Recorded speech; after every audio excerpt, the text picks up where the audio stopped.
Pemirsa, setelah selesai melaksanakan seluruh rangkaian ibadah haji, maka jemaah haji embarkasi Palembang, khususnya kloter pertama ini akan segera tiba di Indonesia dan dijadwalkan akan mendarat pada 13 Juni mendatang. Seluruh jemaah haji sudah menyelesaikan puncak ibadah haji mulai dari Arafah, Musdalifah, dan Mina pada 8 hingga 13 Zulhijjah 1446 Hijriah.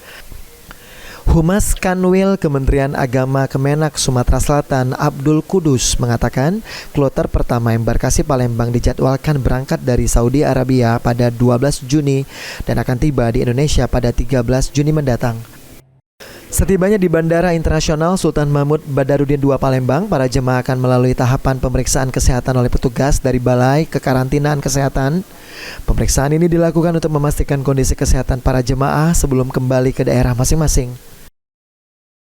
Jadi saat ini seluruh jemaah haji sudah kembali ke kota Mekah. Bagi kloter-kloter awal akan mulai persiapan untuk kembali ke Indonesia. Sedangkan yang berangkat di gelombang kedua akan mulai bergerak nanti secara bergiliran menuju kota Madinah.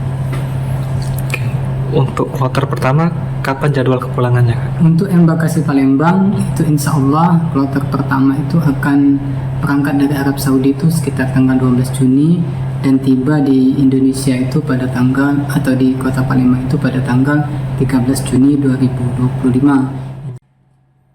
Di asrama haji, jemaah akan diterima dan diberi pengarahan oleh tim kesehatan.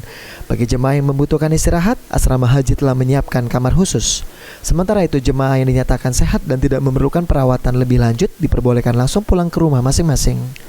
Hafidz Zainul, PAL TV.